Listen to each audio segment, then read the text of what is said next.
Buenas tardes a todos. Yo creo que, aunque sean con 8 minutos de retraso, estamos cumpliendo el horario. En primer lugar, pues yo creo que todos los que estamos en la mesa, aunque luego lo harán personalmente, agradecer al profesor Eduardo Díaz Rubio el habernos invitado a participar una vez más en estas revisiones en cáncer, que como ya dice todo el mundo, pero lo empezamos a decir ya hace un tiempo, es la número 16, con lo cual es un clásico dentro de la oncología española y yo creo que todo el mundo, siempre lo decimos, dice nos vemos en revisiones, nos vemos en revisiones.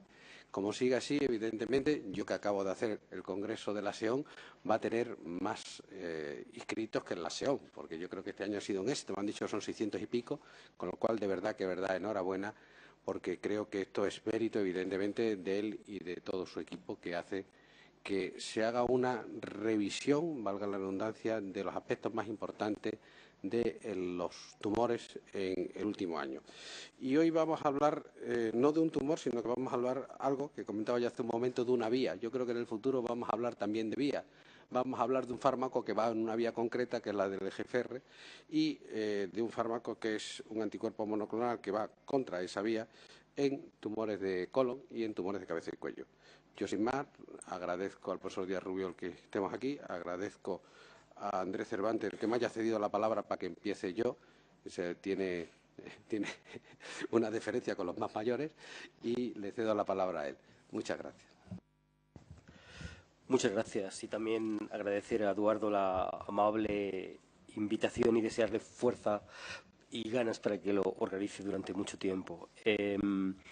Sin más, vamos a pasar a la primera ponencia que va a presentar la doctora Ruth Vera del Complejo Hospitalario de Pamplona y que versa sobre la mejor supervivencia en primera línea de cáncer colorectal metastásico RAS wild type.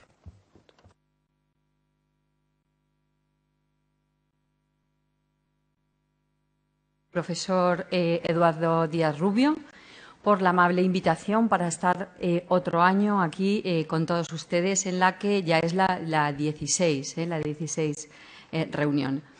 Como ya hemos comentado, yo de lo que voy a hablar es del papel del cetuximab en el paciente y qué impacto tiene en el paciente con cáncer colorectal metastásico.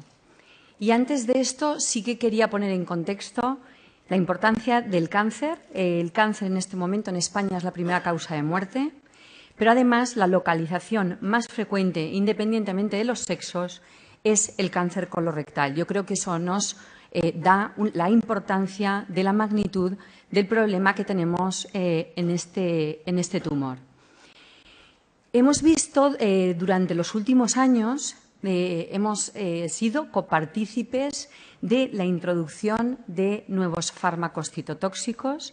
Hemos visto cómo se han introducido agentes contra diana, anticuerpos monoclonales dirigidos contra vías. Pero no solo eso, sino que también hemos visto cómo pacientes con cáncer colorectal metastásico se han podido curar. Además, hemos visto cómo se han introducido biomarcadores en el cáncer de colon metastásico y, además, en los últimos tiempos, incluso estamos empezando a ver cómo incluso la estrategia del uso de ellos nos puede tener también un impacto en la supervivencia. Por eso, y como ahora nos acaban de presentar la sesión, creo que hoy no podía dejar de dar la sesión sin vehiculizarla de dos formas. Por una parte, como una situación clínica, no todo el cáncer de colon metastásico es una enfermedad, pero, por supuesto, también dirigiéndonos sobre la vía del EGFR, que es de lo que vamos a hablar.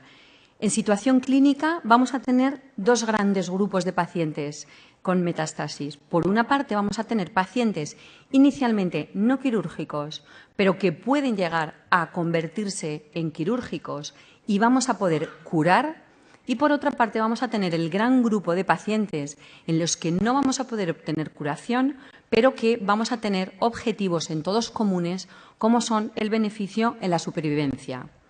Voy a empezar situándonos, antes de empezar a ver las situaciones clínicas y el impacto de esta vía del EGFR en cada una de ellas, voy a dedicarme un par de minutos a hablar de la vía del GFR, aunque os parezca que es algo bastante dicho, creo que era importante empezar por aquí.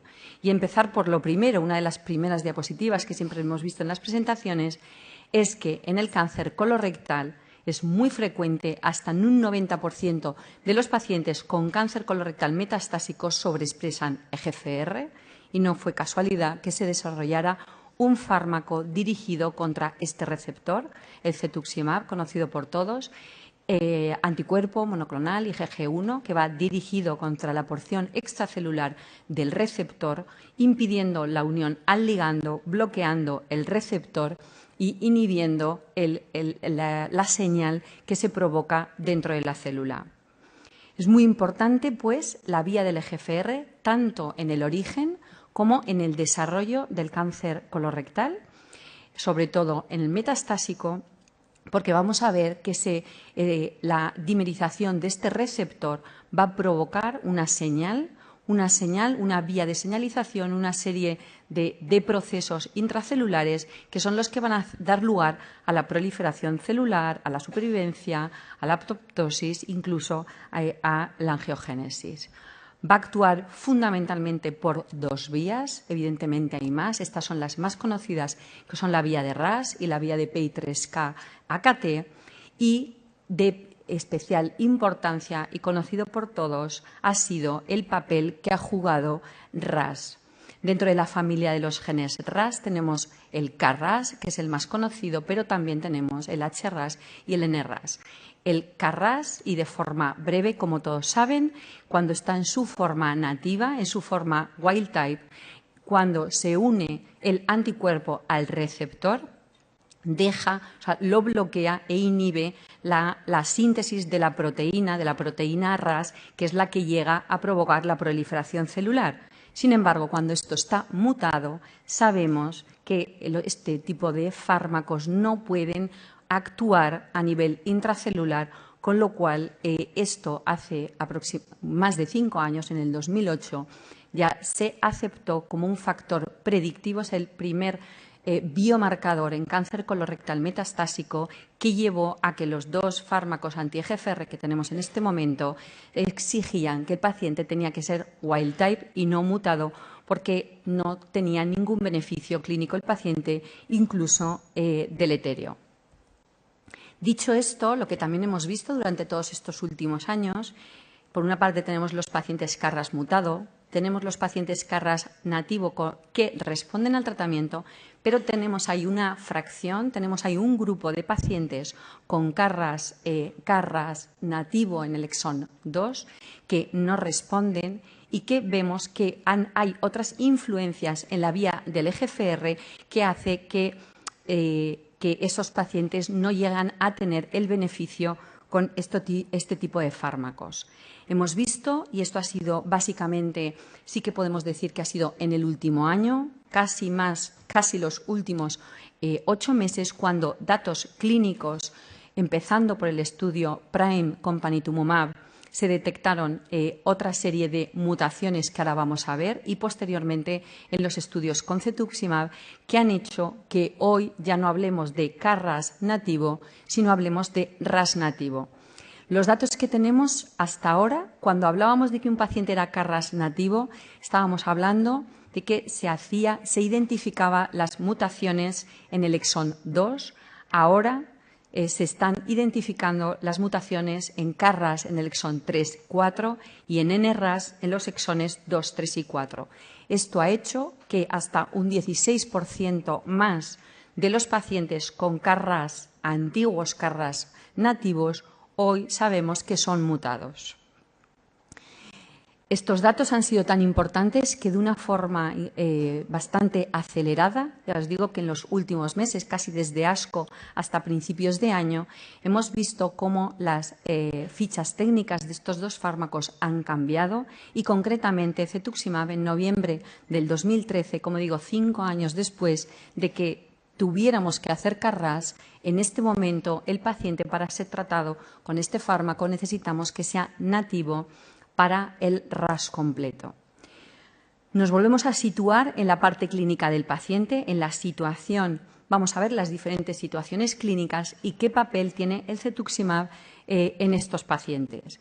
Y para seguir la charla he utilizado los grupos de pacientes utilizados por ESMO. En el primer grupo, pacientes irresecables, estamos hablando de enfermedad metastásica, irresecables, pero que pueden llegar a lo que llamamos, después de un tratamiento de conversión, podemos llegar a resecabilidad. ¿Y por qué? Porque sabemos, yo creo que es una cosa que ya nadie duda, que el paciente con cirugía, y ya no solo de metástasis hepática, sino también de metástasis pulmonares, incluso ya de enfermedad peritoneal, sabemos que tiene un beneficio claro en la supervivencia.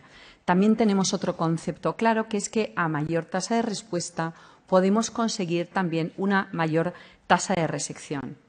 En esta diapositiva lo que intento marcar es, si analizamos la población con enfermedad limitada a hígado en los estudios más importantes en primera línea que tenemos con cetuximab, vemos que a mano izquierda vemos estudios en primera línea de población no seleccionada, en los que, y a mano derecha, vemos los estudios con población únicamente de metástasis hepáticas. Como vemos, la tasa de respuesta es muy similar en todos los estudios. Sin embargo, lo que cambia claramente es la tasa de resección. Es una de las cosas que hablábamos al principio. No solo es importante el fármaco, no solo es importante el biomarcador, sino la forma de trabajar dentro de grupos, dentro de comités multidisciplinares, para poder llegar también a curar a nuestros pacientes. Tenemos ya seguimiento después de 5 años del estudio CELIM, que es un estudio que recuerdo brevemente. De entrada, los 2 brazos eran con Folfos o Folfiri, los 2 con pacientes Carras nativo y con cetuximab, en los que no eran resecables y se buscaba la resecabilidad. Bien, pues ya tenemos datos a 5 años y prácticamente la mitad de los pacientes en los que se consiguió una R0 están vivos. Nos vamos a los otros 2 grupos que los clasifica ESMO como grupo 2-3. ¿Qué grupo de pacientes son? Son pacientes que son paliativos, nunca van a llegar a tener tratamiento quirúrgico, pero dentro de ellos también tenemos 2 grupos, porque tenemos pacientes con mucha clínica, que tenemos que buscar un rápido alivio de síntomas, pero tenemos otros pacientes que están prácticamente asintomáticos y que nuestro objetivo, como en todos, repito, va a ser únicamente o de forma más importante supervivencia global. En esto, la siguiente pregunta que nos tenemos que hacer, bueno, en este contexto de paliativo, ¿no vamos a buscar resecabilidad y estamos buscando aumento de supervivencia? ¿Tengo que hacer quimioterapia sola o es mejor hacer quimioterapia con cetuximab? Para contestar esta pregunta hay 2 estudios, yo creo que son los 2 más importantes en primera línea con cetuximab, usando los esquemas más usados en este momento en paciente con cáncer colorectal metastásico, que son el Crystal y el Opus con Folfiri y Folfos. Ambos tenemos datos muy maduros con Carras, analizando la mutación de Carras, pero del Opus ya vamos a presentar ya datos con el paciente RAS nativo. El estudio Crystal, brevemente, es un estudio fase 3 que incluyó casi a 1.200 pacientes. Objetivo principal del estudio era supervivencia libre de progresión y analizando la población Carras nativo, lo que vemos es que cumple su objetivo principal, pero además tiene un beneficio en la tasa de respuesta y además tiene un beneficio en la supervivencia. Vamos a tener pronto datos del RAS completo, que los tendremos este año en ASCO. Es de esperar que estos datos probablemente sean muy parecidos, quizá superen los datos que tenemos, pero es un estudio que ya cumple todos los objetivos con la población Carras. También uno de los objetivos secundarios de este estudio era calidad de vida y beneficio clínico. Hemos comentado lo importante que es en el grupo de pacientes paliativos que no van a ir a cirugía y tenemos datos publicados de hace prácticamente un año, datos de calidad de vida y de beneficio clínico en el estudio Crystal, y lo que vemos es que los pacientes que tienen una mejor respuesta al brazo de Folfiri con cetuximab son los pacientes en los que tienen un alivio o un control de síntomas mucho más precoz que en el resto. Pero además, también en este estudio se pasaron cuestionarios de calidad de vida, de la RTC, el general, y también de hábitos del día a día, y en ambos lo que se ve es que no empeora la calidad de vida de los pacientes al hacer la combinación con quimioterapia y cetuximab. Con lo cual, podríamos decir que no tiene detrimento en calidad de vida y que además tiene un beneficio rápido para los pacientes muy sintomáticos. Nos vamos al otro estudio. El estudio OPUS es un estudio, es más pequeño, es un estudio fase 2 aleatorizado, donde se testaba el otro esquema más utilizado en cáncer colorectal, que es el esquema FOLFOS. Si analizamos la población KRAS nativo, lo que vemos es el objetivo principal del estudio era tasa de respuesta, que se cumple. Como secundarios teníamos PFS, que también había un beneficio significativo a favor de usar la combinación. Sin embargo, no se conseguía significación estadística en la supervivencia. Hay que decir que en beneficio absoluto habían 4 meses de diferencia, si bien yo creo que es un estudio con una N muy pequeña porque estamos hablando de un fase 2 aleatorizado. De este estudio, como ya hemos comparado, sí que ya tenemos datos después del análisis de RAS. Son datos que se presentaron hace un mes en ASCO GI. Los resultados son similares, no han cambiado los que ya teníamos, los objetivos que teníamos en el primer estudio. Sin embargo, con el análisis del OPUS ya es lo que nos ha llevado a tener el cambio en la ficha técnica del cetuximab en este momento. La siguiente pregunta no es si quimioterapia o cetuximab junto. Parece que es claro el beneficio de la combinación de anti-EGFR, de quimioterapia, la combinación frente a quimioterapia sola. La siguiente pregunta que nos hacemos todos es la quimioterapia con cetuximab o quimioterapia con bevacizumab. Y además, ya tenemos también, voy a intentar presentar a la vez los datos que tenemos también con el análisis que ya se ha presentado también en ASCO este año con la población RAS nativa. Brevemente, el FAIR-3, yo creo que muchos ya lo habéis oído. En 3 palabras, es un fase 3. En población KRAS nativo, KRAS, se aleatorizan a recibir Folfiri con cetuximab o Folfiri bevacizumab. Objetivo principal del estudio, tasa de respuesta, intentándose calcular una muestra para un beneficio de un 12% en la tasa de respuestas a favor del brazo con cetuximab. En esta diapositiva vamos a un resumen de los resultados. Objetivo principal del estudio no se consigue, no hay diferencias estadísticamente significativas en tasa de respuestas, si bien sí que se cumple lo previsto en respuesta para cetuximab con Folfiri, en el brazo de bevacizumab con Folfiri fue superior a lo que se había esperado.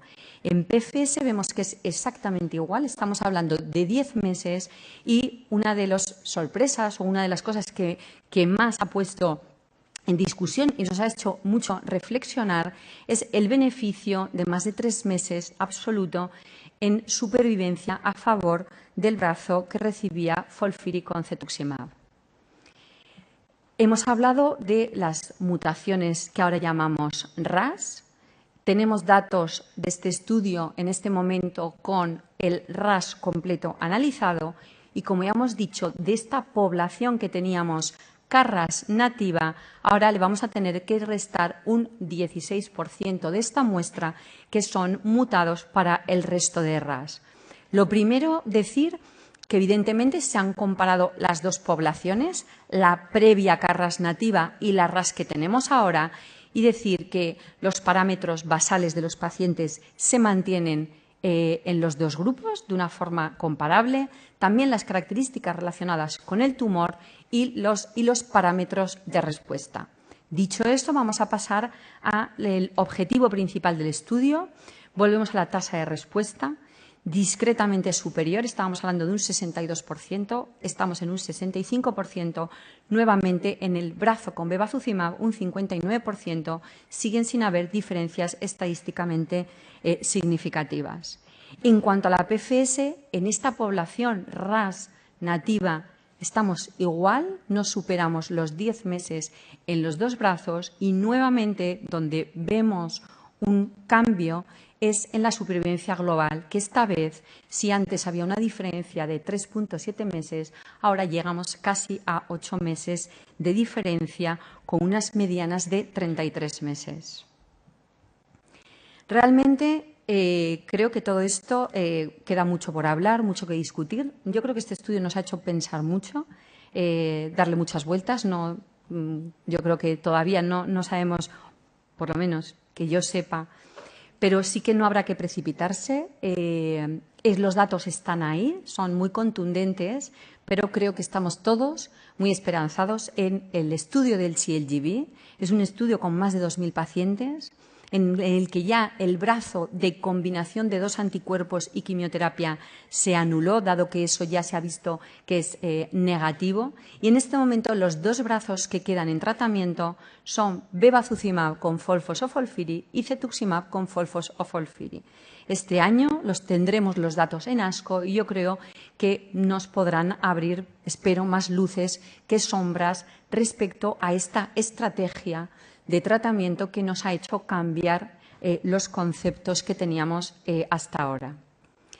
En conclusiones, diría que hoy no se puede tratar a un paciente con cáncer de colon metastásico con un anti-EGFR si no tenemos la determinación de RAS, no vale CARRAS, no vale no hacer nada y le pongo por si acaso, porque también tiene un efecto deleterio y está contraindicado. Y creo que en los últimos meses hemos tenido un gran desarrollo en todos los hospitales para que podamos tener el RAS en todos nuestros pacientes. En cuanto a las situaciones clínicas, hemos visto que en los pacientes que son curables, hay un grupo de pacientes curables. Después de poder hacer una conversión, hay que tratarlos dentro de comités, hay que tratarlos con gente que sepa de lo que está hablando, porque estamos hablando de la curación o no de un paciente. Y lo que hemos visto en los estudios de quimioterapia con cetuximab es que es superior a quimioterapia solo, con un beneficio en respuesta, en resecciones R0 y, por supuesto, en supervivencia. Y si nos vamos al grupo de pacientes paliativos en los que no vamos a curar, también vemos que hay un beneficio en supervivencia. Vemos que, además, también no tiene impacto negativo en la calidad de vida y que el paciente muy sintomático, claramente el que responde, tiene un alivio sintomático muy precoz. Ahí quedan los datos del Phase 3. Habrá que esperar a más datos y luego los podemos, si queréis, también hablar en cuanto al beneficio de la estrategia en estos pacientes de empezar con cetuximab. Me quedan dos diapositivas. Esta no la quería dejar pasar. Esta es una diapositiva que tiene muy poco tiempo. Es de otra charla. Mirar cuántos interrogantes. No tiene ni un año. Y en estos pocos meses todos estos interrogantes se han ido cubriendo, pero todavía, evidentemente, nos quedan más. Esta sí que es mi última. Estamos de laboratorio, hablamos de CARRAS, de RAS, de NERAS, de PI3K, de PTEN, de AKT, de todas las vías que tenemos que hablar, pero no nos podemos olvidar que somos médicos, que el último en decir qué cree que es lo mejor para nuestros pacientes somos nosotros. Debemos de tener la suficiente formación, tenemos que liderar el uso de cada fármaco y no dejarnos avasallar por otro tipo de cuestiones. Y, ante todo, en cada paciente, a pesar de todo lo que tengamos, tendremos que decidir lo mejor, porque si no dejaríamos de tener nuestro papel como oncólogo. Gracias.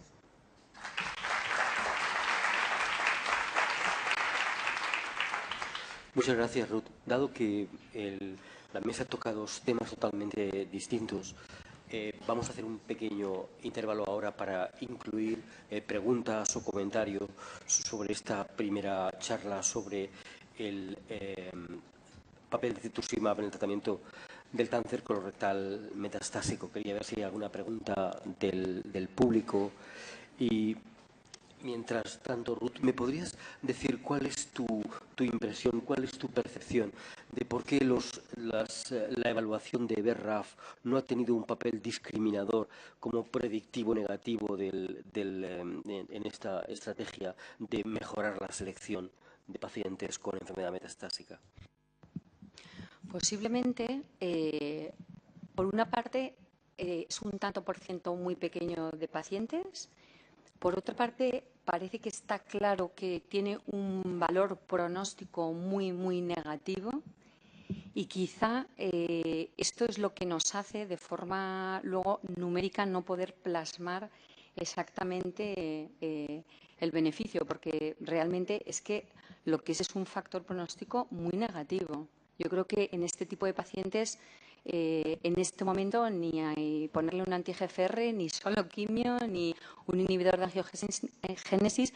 Yo creo que tenemos que buscar otros fármacos, otro tipo de fármacos, y como muchas veces dice Juan Jesús, pues a lo mejor nos tenemos que ir a otro tipo de tumores, ver qué similitudes biológicas tienen y ir a buscar otro tipo de dianas, porque yo creo que todos estos fármacos que no es un cáncer de colon metastásico como te encuentras otro tipo de pacientes, son pacientes que de ciclo a ciclo, o sea, nosotros sí que hacemos el BRAF, pero yo creo que más como informativo, incluso para plantearle al paciente, ¿no?, qué pronóstico tiene, si tienes la posibilidad de entrar en algún ensayo clínico, por supuesto. Y por otra parte, son pacientes que de ciclo a ciclo, esto no ocurre en el cáncer de colon, te ves cómo te progresan.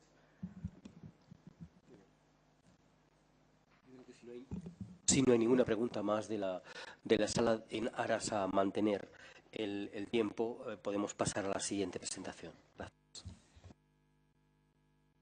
Pues muy bien. La siguiente presentación será la mejor supervivencia en carcinoma escamoso de cabeza y cuello, que disertará Beatriz Costello Fernández del Hospital La Paz de Madrid. Luego comentaremos la diferencia entre dos tumores con un mismo tratamiento parecido y, sin embargo, que se diferencian muchísimo en la forma de abordar.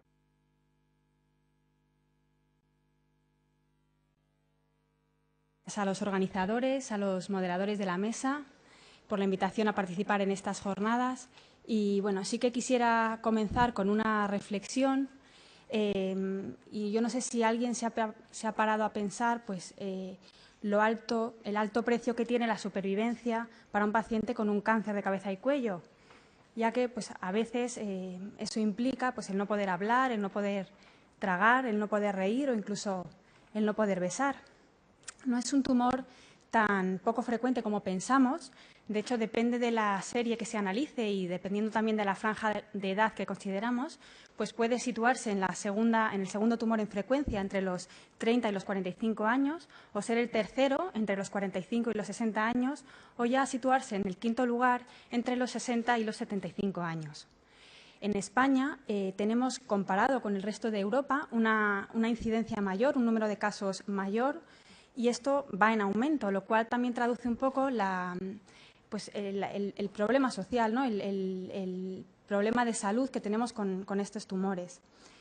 La activación del protoncogen del factor de crecimiento epidérmico y la sobreexpresión de su receptor es un acontecimiento precoz en toda la carcinogénesis del cáncer de cabeza y cuello, y eso explica que cetuximab se haya ido evaluando en cada uno de los escenarios de tratamiento de esta entidad. Y un poco este es el objetivo que tengo en la charla, pues ir evaluando el papel de cetuximab, como digo, en cada uno de los escenarios y, si me permitís, porque el tiempo es verdad que era limitado, los dos últimos puntos, el papel en la reirradiación y el papel del cetuximab en las estrategias de desintensificación de tratamientos, lo voy a abordar ahora y realmente a modo de pinceladas. Y deciros que, bueno, respecto al papel de cetuximab en la reirradiación no tenemos ningún estudio prospectivo, pero sí que hay datos retrospectivos de que nos dicen que la asociación es posible con cetuximab. Bien, es verdad que hay que tener en cuenta que ya de por sí la reirradiación asocia bastante toxicidad. Y respecto al papel del cetuximab en las estrategias de desintensificación en los tumores principalmente de orofaringe, ¿no?, asociados al HPV. Hay 2 estudios en marcha bastante interesantes, pendientes de resultados. El ECOG 1308, ahí compara, después de un tratamiento de inducción que combina taxanos, platinos y cetuximab, en aquellos pacientes que han tenido una respuesta completa o parcial, principalmente completa al tratamiento, evalúan si es posible disminuir la dosis de radioterapia, principalmente en la musculatura constrictora faríngea, que parece que es la responsable de la disfagia tardía que tienen estos pacientes, asumiendo que los pacientes con HPV positivo tienen mejor supervivencia a largo plazo. El RTOG 1016 lo que enfrenta cara a cara es quimio-radioterapia con cisplatino a 100 miligramos cada 3 semanas o radiocetuximab como estrategia, digamos, más favorable en cuanto a su perfil de toxicidad. Como digo, centrándonos en los principales escenarios donde hay que evaluar el papel del cetuximab, en la adyuvancia hay que decir que los estudios que tenemos han demostrado que la asociación del tratamiento estándar, que es la quimio-radioterapia con cisplatino a 100, lo único que ha demostrado la adición de cetuximab es más toxicidad y ausencia de beneficio. Sin embargo, he querido traer este estudio fase 2 de la RTOG, el 0234, en el que, como veis, pues cambiando un poco el esquema habitual, el de tratamiento estándar, en este caso, la combinación con taxotere semanal, radioterapia y cetuximab, pues curiosamente sí que se observan un incremento pues importante en la supervivencia global y en la supervivencia libre de enfermedad. Como digo, no deja de ser un fase 2 y a día de hoy el tratamiento estándar sigue siendo la quimio-radioterapia con cisplatino en situaciones de alto riesgo cuando está indicada. El escenario quizá más polémico siempre de este tumor es el manejo de la conservación de órgano. Sabéis que hay 2 grandes corrientes, la corriente americana defensora del tratamiento concurrente, de la quimio-radioterapia radical, y la corriente europea más a favor de la quimioterapia secuencial o de inducción.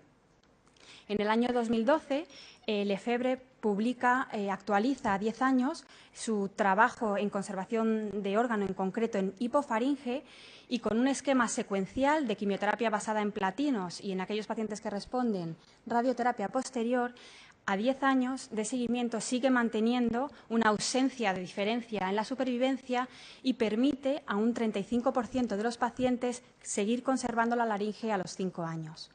Un año después, la doctora Forrastier publica también la actualización a 5 e incluso 10 años de su famoso trabajo en preservación laríngea. En este trabajo, bueno, pues el brazo, digamos, experimental, precisamente es el de la quimio-radioterapia concurrente. Aquí os presento los resultados de este trabajo, donde cuando uno compara las 2 estrategias más importantes, ¿no?, si quimio-radioterapia concomitante o secuencial, pues realmente es la quimio-radioterapia concomitante la que consigue un mayor control locorregional y una mayor tasa de preservación laríngea. Sin embargo, cuando lo comparas con la estrategia secuencial, la supervivencia libre de laringectomía no hay diferencias y tampoco hay diferencia ni en la supervivencia libre de enfermedad ni en las metástasis a distancia. Si añadimos también el brazo y evaluamos qué ocurre con la supervivencia, incluso con el brazo de la radioterapia exclusiva, pues la supervivencia es exactamente igual para los 3 brazos. Entonces, ante la presencia de una estrategia que consigue una mayor preservación de órgano, pues se erige un poco pues como tratamiento estándar la quimio-radioterapia concomitante con cisplatino. Pero si uno se fija quizá con más detenimiento en esta tabla de supervivencia, vemos que aquellos pacientes que viven más allá de 4 años y medio, pues en este perfil de pacientes, curiosamente, el tratamiento de inducción o secuencial sí que tiene un impacto o una tendencia a tener un impacto en la supervivencia. Y yo creo que esto es importante porque, independientemente de que al final sea importante preservar el órgano, al final lo que el paciente quiere es vivir más. Y estas preguntas yo creo que son las eternas preguntas que siguen sin responderse. Porque la inducción no siempre ha demostrado tener este impacto en supervivencia. Evidentemente parece que lo que más controla locorregionalmente la enfermedad es la quimio-radio. ¿Puede ser insuficiente? ¿Es posible combinarlas? ¿Cuál es el precio de esa combinación? Sabéis también que los taxanos se han incorporado a la estrategia de conservación de órgano. Estos son los 2 principales trabajos. Como conclusión más importante es que ambos han demostrado un aumento claro en la tasa de respuestas y en la tasa de preservación de órgano de un 10%, alcanzando cifras de casi un 70%. La pega es que no se han comparado con el tratamiento estándar, que es la quimiorradioterapia. Por lo tanto, la conclusión que se puede sacar de los estudios que añaden taxanos es que a la hora de plantear una inducción el mejor brazo es el que lleva taxanos, ¿no? Entonces, TPF se presenta como pues realmente el brazo más interesante a la hora de plantear un tratamiento de inducción. Estos dos estudios son dos estudios fase 3 que parecían como, con un fondo bastante interesante porque pretendían dar respuesta a esto que estamos planteando, ¿no? Realmente TPF más quimiorradioterapia versus quimiorradio. Son dos estudios fase 3, como digo, negativos, que yo creo que, creo y muchos pensaréis que han hecho quizá daño al brazo de la inducción. Son dos estudios negativos que hay que hacer una lectura crítica de ellos porque se cerraron prematuramente por falta de reclutamiento, lo cual yo creo que hace que pierdan potencia en cuanto a la interpretación de sus resultados. Además, hay que decir que el esquema de quimiorradioterapia que utilizaban pues era realmente un esquema un poco obsoleto, no era el cisplatino trisemanal, que es el estándar. Y en concreto, por ejemplo, en el estudio Paradigm, pues después de la inducción con TPF, en función de la respuesta que habían tenido, pues se aleatorizaban a carbo semanal o taxotere, con lo cual tampoco es un estándar.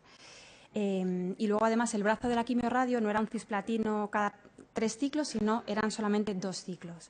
Con lo cual, yo creo que esa pregunta que nos planteábamos sigue sin responderse. El estudio Tremplin era un estudio que yo creo que cuando se presentó y se comentó, creo que era bastante interesante, esperanzador para este tipo de cuestiones. Es un fase 2 de preservación de órgano tanto en laringe como en hipofaringe. El objetivo principal era la tasa de laringectomía, de preservación laringea a los 3 meses y luego la tasa de preservación de la función del órgano y la supervivencia a los 18 meses. Es un estudio negativo en estos objetivos principales y secundarios que tiene y también es un estudio negativo en la última actualización que tiene a los 36 meses. De todas formas, yo creo que se aprenden muchos datos del estudio Tremplin y, de hecho, se aprende la toxicidad que tiene el TPF. Requiere, como sabéis, de una cierta curva de aprendizaje. Y en este estudio, pues el 75% de los pacientes no pudieron recibir, el 25%, no pudieron recibir los 3 ciclos diseñados por el estudio y hubo un 25% de toxicidad grado 3-4, principalmente a expensas de neutropenias febriles y toxicidad renal.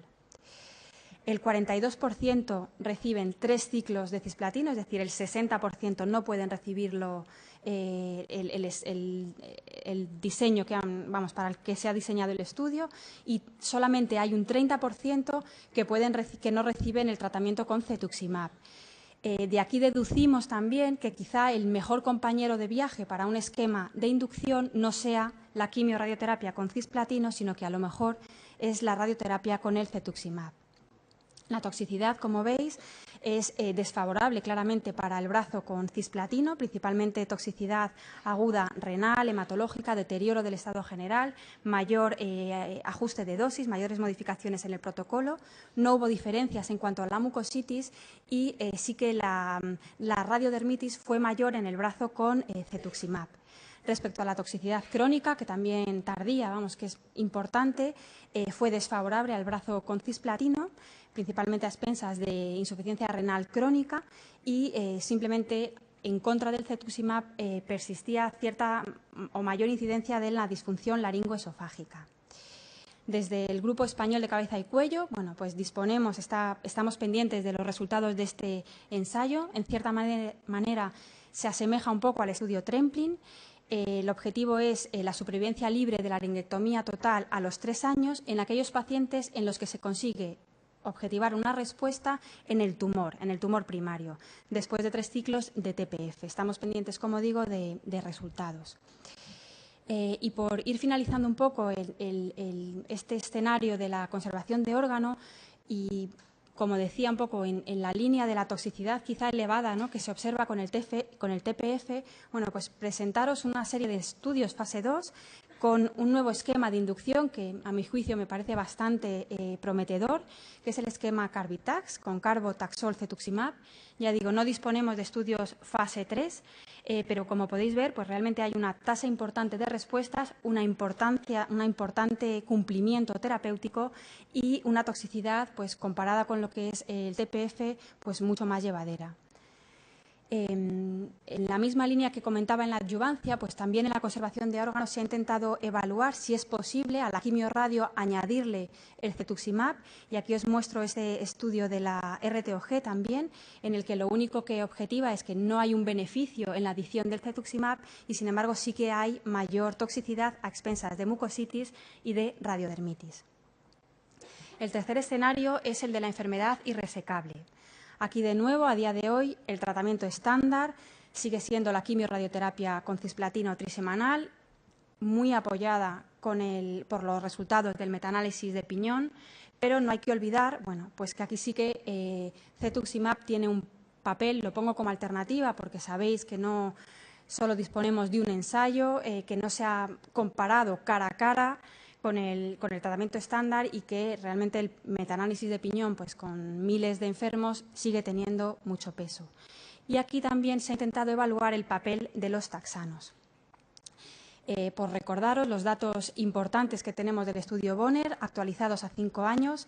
Sabéis que estratificaba a los pacientes a radioterapia o a radioterapia cetuximab y claramente a 3 años consigue un control locorregional de casi un 50%, con un impacto significativo también en la supervivencia a 5 años, casi la mitad de los pacientes vivos a 5 años, realmente resultados muy equiparables a los del tratamiento estándar con cisplatino, a expensas de una toxicidad que, conforme van pasando los años y lo vamos manejando, sabemos que aporta un poquito más de toxicidad de lo que es de por sí la toxicidad de la radioterapia, y sí que es verdad que quizá lo que aparecía en menor significación y que con el paso del tiempo sí que se ha visto quizá más llamativo es la radiodermitis.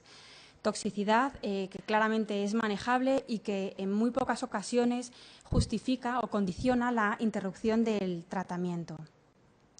La adición de los taxanos aquí, igualmente que ocurría con la preservación de órgano, han demostrado un aumento en la tasa de respuestas y aquí sí que han demostrado un impacto en la supervivencia global.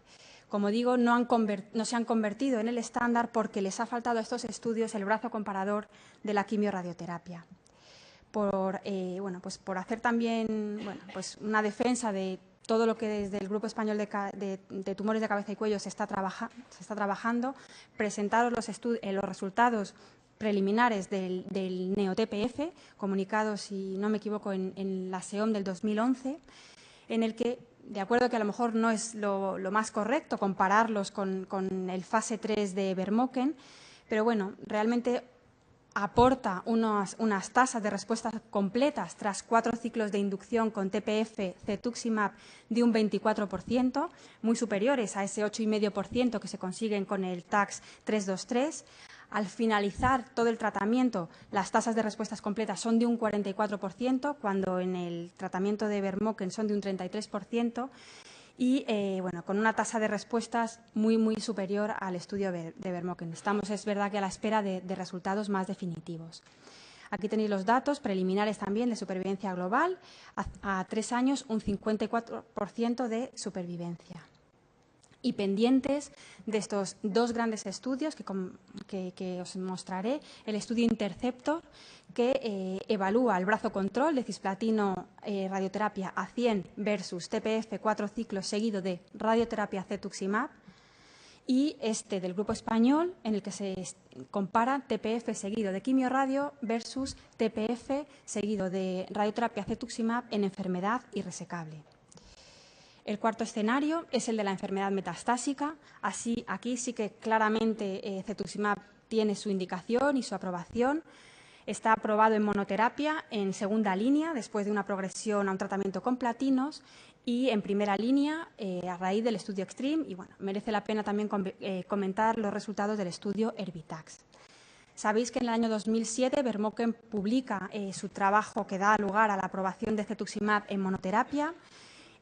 Demuestra que consigue en monoterapia unas tasas de respuestas similares a las que se consiguen los trabajos que combinan platinos o incluso taxanos, con lo cual no parece revertir esa resistencia a los platinos. Y las tasas de respuesta son similares, por lo cual digamos que se aprueba en monoterapia. Unas tasas de respuestas de un 13%, un tiempo a la progresión de un poquito más de 2 meses y una supervivencia global de casi 6 meses, que para lo que había estándar en aquella época, pues casi duplicaba esta supervivencia. Como trabajo importante he querido traer este de ASCO del año pasado, en el que, bueno, pues al igual que ocurre ya en otros tumores, también en cabeza y cuello se empiezan a presentar datos de tratamientos incluso secuenciales. En este se evalúa en segunda línea, después de una progresión a platinos, cuál es la mejor estrategia, si afatinib cetuximab o cetuximab afatinib. Parece, según datos de una reevaluación, de un comité de evaluación independiente, que siempre le da más solidez al estudio, que los mejores resultados se obtienen cuando es cetuximab el que se utiliza en primera línea y a la progresión afatinib. En primera línea, como digo, el estudio Extreme dio la aprobación para el uso de cetuximab junto con platinos y fluorouracilo. Y bueno, aunque por cuestiones de tiempo tampoco podemos hablar mucho del estudio Orbitax, pero yo creo que merece la pena comentar, vamos, 2 pinceladas. Primero, porque es un estudio nuestro, yo creo que porque en la práctica lo utilizamos muchísimo. Es un estudio que utiliza Taxol, cetuximab en primera línea y quizás se ha posicionado, reconocido también en las guías de la SEOM y en los protocolos de tratamiento del Grupo Español de Cabeza y Cuello, como primera línea, como una alternativa en aquellos pacientes que están más justos, con peor estado general y que por su situación pues, no son susceptibles de recibir una pauta Extreme. Como veis, he querido remarcar que, bueno, frente a los resultados del brazo comparador del estudio Extreme, pues ofrece unos resultados muy superiores. El estudio Extreme, como digo, es el que evalúa el papel de cetuximab en el tratamiento de primera línea tras 6 ciclos de platino 5-fluorouracilo y evalúa incluso el tratamiento de mantenimiento. Claramente, la adición de cetuximab aumenta significativamente las tasas de respuesta, alcanzando cifras de un 36%, con casi un 7% de respuestas completas. Beneficio tanto si utilizamos cisplatino como carboplatino, lógicamente mejores con cisplatino, pero también significativas con el carboplatino, con un incremento significativo en supervivencia libre de enfermedad y en supervivencia global. Y esto es lo que realmente, bueno, pues para los que vemos cabeza y cuello, pues supuso el gran avance, ¿no?, en el tratamiento en los últimos años, porque no habíamos sido capaces de superar esa frontera de los 9-8 meses que ofrecían los otros tratamientos, a expensas de una toxicidad, bueno, que es aceptable, principalmente toxicidad hematológica. La adición de cetuximab no empeora la toxicidad propia de la quimioterapia. Hay que destacar la hipomagnesemia y quizá un aumento más significativo en el número de sepsis. El doctor Mesía publicó un análisis en la calidad de vida de estos pacientes del estudio Extreme, en el que claramente podéis ver cómo aspectos tanto sociales como físicos eran favorables para los pacientes que recibían cetuximab. Y, como digo, ha sido realmente el primer avance en el tratamiento de la enfermedad metastásica en cabeza y cuello. Pero probablemente no sea el último, ojalá.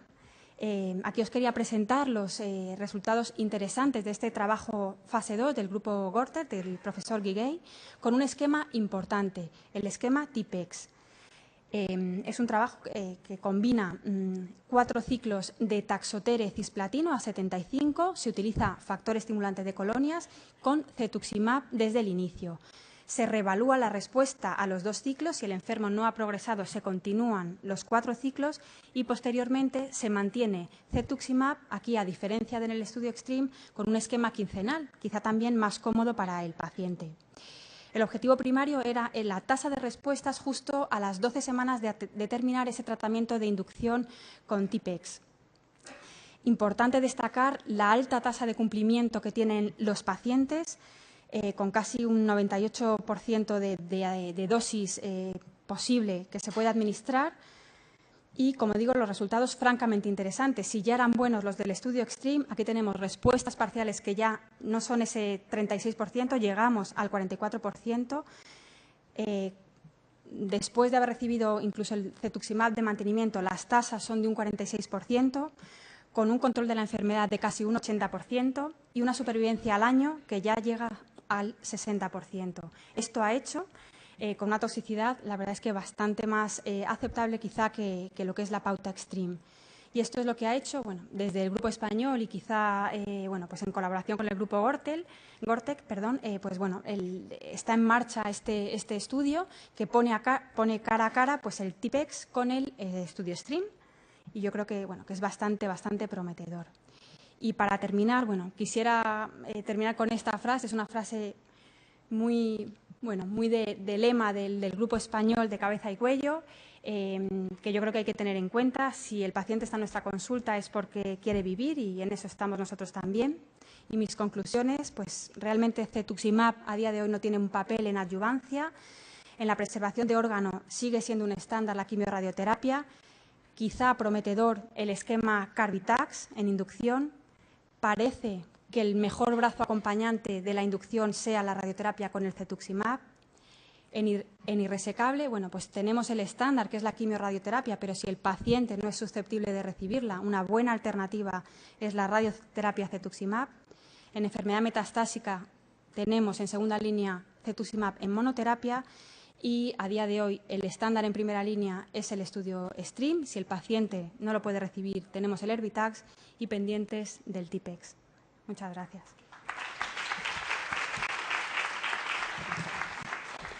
Muchas gracias y enhorabuena, Beatriz. Bueno, ¿hay alguna pregunta en la sala?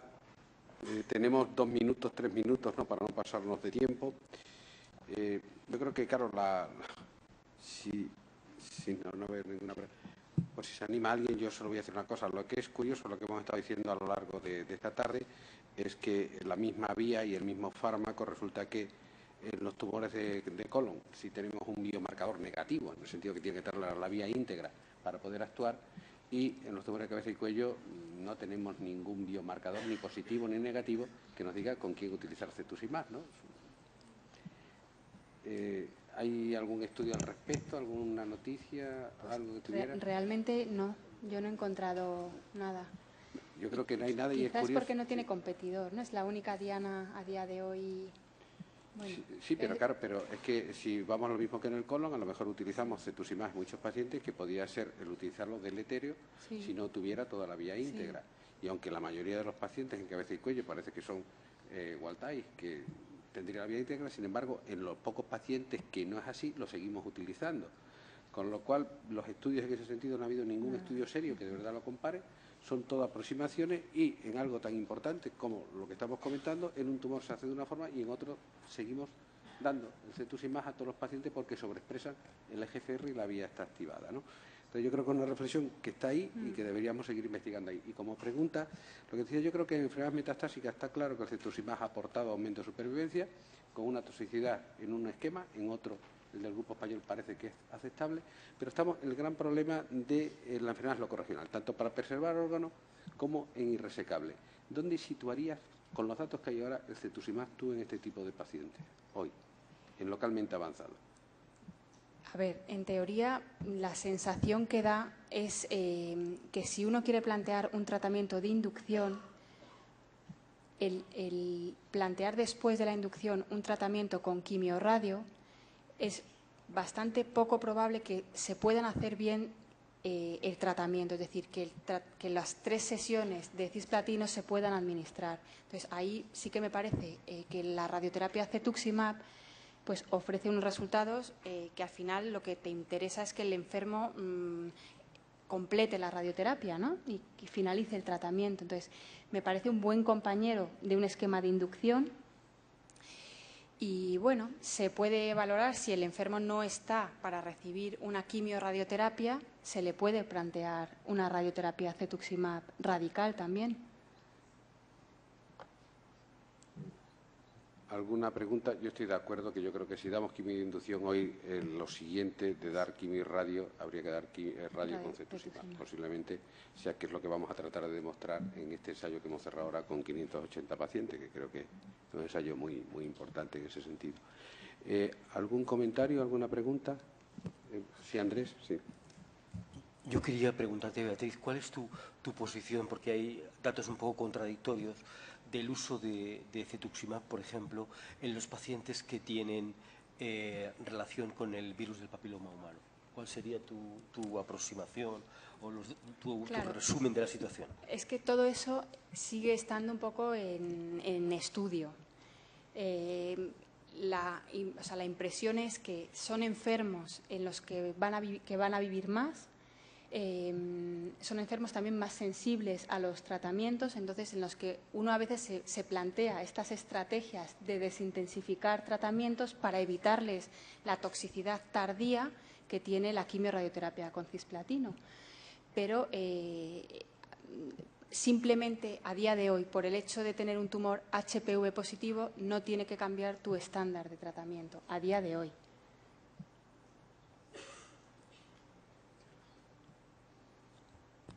Bueno, yo creo que hemos más o menos cumplido bastante bien el tiempo. Muchas gracias a todos por la presencia, también a las ponentes por su brillante disertación, y con esto damos paso a un breve descanso antes de la próxima sesión que empezará a las 18:20. Muchas gracias.